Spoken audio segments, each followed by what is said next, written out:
Myanmar alias Burma నుంచి వచ్చిన రోహింగ్యాలు నిదానంగా కాశ్మీర్‌లో కొన్ని ప్లేసెస్‌లో పాకెట్స్‌లో ఉండిపోతున్నారు.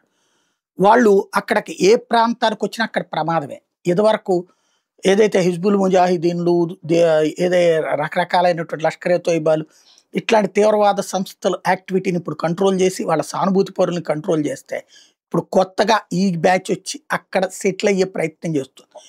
లోకల్‌గా ఉన్నటువంటి ప్రభుత్వం ఇప్పుడు యాంటీ మోడీ ప్రభుత్వం ప్లస్ ప్రో టెర్రరిస్ట్ ప్రభుత్వం కొంతవరకు కంట్రోల్‌లో ఉన్న కేంద్ర ప్రభుత్వపు కంట్రోల్‌లో ఉన్నటువంటి కారణంగా అక్కడ జమ్మూ కాశ్మీర్ అడ్మినిస్ట్రేషన్ కీలకమైన నిర్ణయాలు తీసుకుంది.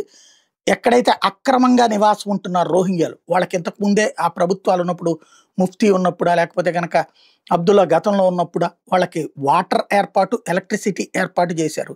జమ్మూ ప్రాంతంలో వాళ్ళని తీసుకెళ్ళి కాశ్మీర్‌లో కాకుండా కాశ్మీర్‌లో లేకుండా జమ్మూలో ఉంచితే జమ్మూ డెమోగ్రాఫిక్ చేంజ్. ఎందుకంటే వీళ్ళు ఇంకే పని చెయ్యరు. పైన పనులు చేసేటటువంటి వాళ్ళు 5గురు ఉంటే వీళ్ళ కుటుంబంలో 50 మంది పిల్లల్ని కనే పని మాత్రమే చేస్తుంటారు. ఏడాది తిరిగేటప్పటికి ప్రతి ఒక్క అంటే వీళ్ళు ఒక్కొక్కడు 5గురిని, 6గురిని పెళ్లి చేసుకుంటారు అమ్మాయిల్ని. ఈ 6గురికి 6 పిల్లల్ని పుట్టిస్తుంటాడు. మళ్ళీ వాళ్ళ పిల్లలు, వాళ్ళ కుటుంబాలు, వాళ్ళ సోదరులు ఇదో పెద్ద వేగంగా పిల్లల్ని పుట్టించేటటువంటి తత్వం ఉన్నోళ్ళనమాట వీళ్ళు. డెమోగ్రఫికల్ చేంజ్‌కి కారణమవుతుంటారు. జమ్మూలో అట్టా చెయ్యాలన్నటువంటి కుట్ర చేస్తే ఇప్పుడు వాళ్ళని కంట్రోల్ చేసే ప్రయత్నం కేంద్ర ప్రభుత్వం చేస్తోంది.